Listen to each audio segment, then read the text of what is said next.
Hi, hello, namaskar, and welcome to my YouTube channel. আজি ভিডিঅ'টো অলপ এণ্টাৰটেইনমেণ্ট লোৱা ভিডিঅ'টো আজি জীৱনৰ প্ৰথমটো ভিডিঅ' হ'ব এনেকুৱা ধৰণকে এণ্টাৰটেইনমেণ্ট লোৱা ভিডিঅ', গতিকে ভুল ভ্ৰান্তি হ'লে ক্ষমা কৰি দিব। তেন্তে ভিডিঅ'টো চাওঁ আহক।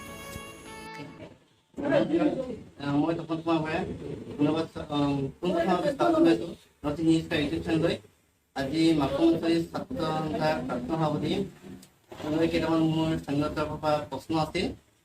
পোনপ্ৰথমে আপোনাৰ পৰিচয় জানিব বিচাৰিম। নমস্কাৰ, মোৰ নাম জিতেন্দ্ৰ চুতীয়া, মাকুম অঞ্চল ছাত্ৰ সন্থাৰ প্ৰাক্তন সভাপতি আৰু তিনিচুকীয়া জিলা ছাত্ৰ সন্থাৰ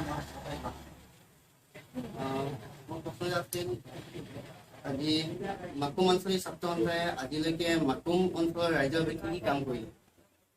চব মাকুম অঞ্চলৰ ছাত্ৰ সন্থাই জন্মলগ্নৰে পৰা বিভিন্ন মানে সকলে কাম কৰি আহিছে।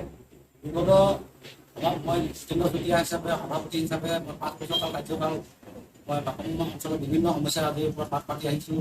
প্ৰদূষণ ছাত্ৰ সন্থা আৰু জিলা ছাত্ৰ সন্থাই বিভিন্ন কাৰ্যসূচী আমি বলপূৰ্বকভাৱে জুলীয়াভাৱে আমি অংশগ্ৰহণ কৰিছোঁ। ইয়াৰ উপৰিও নিজাববীয়াকৈ আমি মাকুম অঞ্চলৰ ছাত্ৰ সন্থাই মাকুমৰ বিভিন্ন সমস্যাকে আদি কৰি জ্বলন্ত সমস্যাসমূহ আমি স্থায়ী সমাধানৰ ক্ষেত্ৰত আমি যথেষ্ট ধৰণৰ আমি ৰাইজৰ মজবুত গণতান্ত্ৰিক কাৰ্যসূচী গ্ৰহণ কৰিছোঁ। ইয়াৰ লগে লগে আমি মাকুম GBC উচ্চতৰ মাধ্যমিক বিদ্যালয়ত আমি আমাৰ ছাত্ৰ ছাত্ৰীসকলক উপকৃত হ'ব পৰাকৈ আমি প্ৰায় 10টাকৈ আমি কম্পিউটাৰ চেণ্টাৰ আমি প্ৰদান কৰিছোঁ। তাৰ লগে লগে আমি মাকুমৰ বিদ্যালয়সমূহৰ কাৰণে আমি ছাত্ৰ ছাত্ৰীসকলৰ কাৰণে আমি শ্ৰেণীকোঠা অল ইণ্ডিয়া ফাণ্ডৰ পৰা আমি নিৰ্মাণ কৰি দিছোঁ। আমি প্ৰেক্ষাগৃহ আমি নিৰ্মাণ কৰি দিছোঁ। ইয়াৰ উপৰিও মাকুম অঞ্চলৰ এটা অতি জ্বলন্ত সমস্যা যে মাকুমত ৰন্ধন গেছৰ সমস্যা, এই সমস্যাটোৰ পৰা সমাধান পাবৰ কাৰণে আমি মাকুমত আমি বিগত বৰ্ষসমূহত আমি এখন ৰন্ধন পাইপ যোগে ৰন্ধন গেছ নিৰ্মাণ সমিতি আমি এখন সমিতি গঠন কৰি দিছিলোঁ আৰু সেই সমিতিখনৰ উদ্যোগত আমি মাকুম অঞ্চলৰ ছাত্ৰ সন্থাৰ যৌথ প্ৰচেষ্টাত আমি মাকুম অঞ্চলৰ প্ৰায় 8টা ৱাৰ্ডত আমি পাইপ যোগে আমি ৰন্ধন গেছ যোগান দিবৰ কাৰণে আমি সক্ষম কিছু হৈছোঁ। আমি দাবী উত্থাপন কৰিছোঁ। ইতিমধ্যে আমি 8 নং ৱাৰ্ডত আমি ইয়াৰ প্ৰাৰম্ভিক কাম কাজ আমি কৰিছোঁ। ইতিমধ্যে সেইটো ৱাৰ্ডত মানে তাৰ ৰাইজে ৰন্ধন পাইপ যোগে ৰন্ধন গেছৰ ব্যৱহাৰ কৰি আছে আৰু বাকী যিবিলাক ৱাৰ্ড আছে এই ৱাৰ্ডসমূহতো আমি আমাৰ দাবী অতি শীঘ্ৰে বাকী মাকুম টাউনখনৰ সমগ্ৰ অঞ্চলটোত আমাৰ ৰাইজে উপকৃত হ'ব পৰাকৈ পাইপ যোগে ৰন্ধন গেছ যোগান ধৰাৰ যি দাবী, সেই দাবীটো আমি কাৰ্যকৰী কৰাৰ ক্ষেত্ৰত আমি লাগি আছোঁ। আৰু বৰ্তমানত যিখনৰ সমিতিখনে আমাৰ যিবিলাক আধাৰৰ কাম আছে এইবিলাক তেখেতসকলে অধিক তৎপৰতাৰে কাৰ্যকৰী কৰাৰ কাৰণে আমি আশাবাদী। আৰু ইয়াৰ পিছত আৰু এটা শিক্ষাৰ ক্ষেত্ৰত মাকুমলৈ কি সুবিধা হৈছে? শিক্ষাৰ ক্ষেত্ৰত বিশেষকৈ আমি মাকুম অঞ্চলটোৰ পৰা আমাৰ যিবিলাক মানে এতিয়াও মানে বিদ্যালয়ৰ প্ৰাদেশিকৰণ মানে সেইবিলাকৰ ওপৰত প্ৰাদেশিকৰণৰ কাৰণে আমাৰ দাবী চলি আছে। আৰু মাকুম মহাবিদ্যালয়খনৰ বিজ্ঞান শাখাৰ অন্তৰ্ভুক্তিকৰণৰ কাৰণে মাকুম মহাবিদ্যালয়খন প্ৰাদেশিকৰণৰ কাৰণে ইয়াৰ উপৰিও আমাৰ মাকুম GBC উচ্চতৰ মাধ্যমিক বিদ্যালয়ত বিজ্ঞান শাখা আমি অন্তৰ্ভুক্ত কৰিবৰ কাৰণে আমি বিভিন্ন ধৰণৰ দাবী উত্থাপন কৰিছোঁ। ইতিমধ্যে আমি তিনিচুকীয়া আৰু আমাৰ যিটো বিধানসভা সমষ্টিৰ বিধায়কক আমি মাকুমৰ লগতে মাকুমৰ দলসমূহলৈ আমি কাম কৰিছোঁ।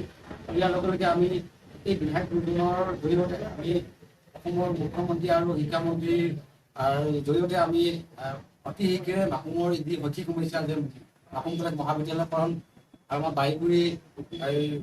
বাৰীগুৰি বৰগাঁও হাইস্কুল প্ৰাদেশিকৰণকে আদি কৰি এই শৈক্ষিক সমস্যাসমূহ অতি শীঘ্ৰে সমাধান কৰিবৰ কাৰণে আমি চৰকাৰক দাবী উত্থাপন কৰিছোঁ আৰু বিভিন্ন সময়ত আমি গণতান্ত্ৰিক কাৰ্যসূচী লৈ আহিছোঁ।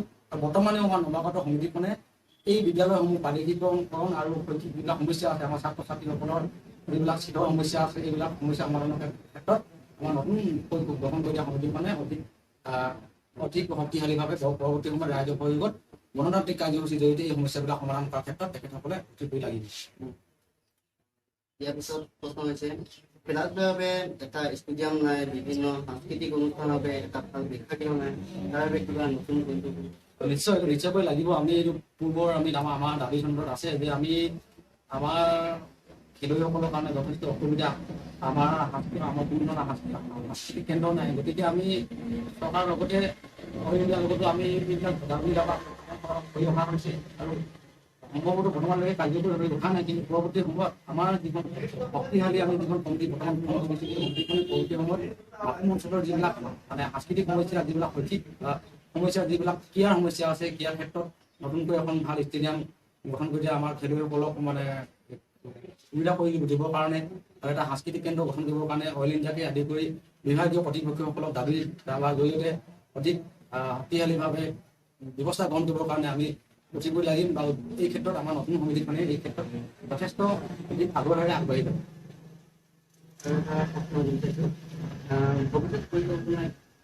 ভৱিষ্যত পৰিকল্পনা এইটো চাওক যে সদৌসম ছাত্ৰ সন্থা অতীতৰ পৰা আছে, বৰ্তমানলৈও থাকিব। সদৌসম ছাত্ৰ সন্থা নীলিম আকাশত ৰক্তিম পতাকা সদায় বিজয় ধ্বজা উৰি থাকিব আৰু সদৌসম ছাত্ৰ সন্থাৰ মজিয়াত থাকি ৰাইজৰ আস্থাভাজন আৰু প্ৰিয়ভাজন হ'ব পৰাকৈ ৰাইজৰ যিবিলাক জ্বলন্ত সমস্যা আছে, যিবিলাক শৈক্ষিক সমস্যা আছে, যিবিলাক স্থানীয় সমস্যা আছে, এই সমস্যাবিলাক সমাধান কৰাৰ ক্ষেত্ৰত বা চৰকাৰে লোৱা যিবিলাক সৰকাৰী সিদ্ধান্ত, অসম বিৰোধী জনবিৰোধী এই এই সিদ্ধান্তবিলাক বাতিল কৰিবৰ কাৰণে মাকুমত ছাত্ৰ সন্থাই বা ছাত্ৰ সন্থাই ৰাইজৰ সহযোগত বিভিন্ন ধৰণৰ গণতান্ত্ৰিক প্ৰক্ৰিয়া মাজেৰে আন্দোলনৰ মাজেৰে এইবিলাক সমস্যা সমাধান কৰাৰ ক্ষেত্ৰত আগবাঢ়ি গৈছে। ভৱিষ্যতেও যাব, বৰ্তমানো যাব আৰু সদৌসম ছাত্ৰ সন্থাৰ যি অতীতৰ যি গুণ গৰিমা আছে, অতীতৰ যি অতিকাৰী যি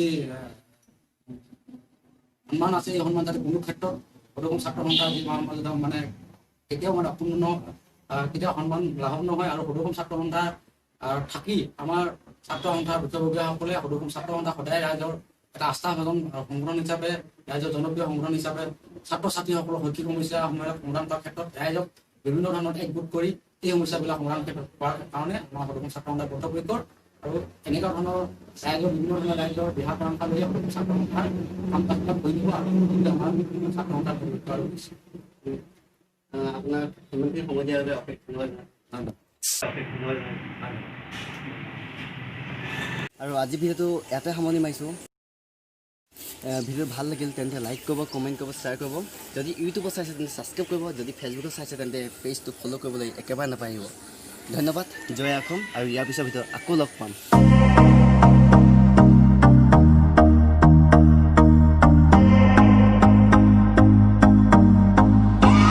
I used to believe we were burning.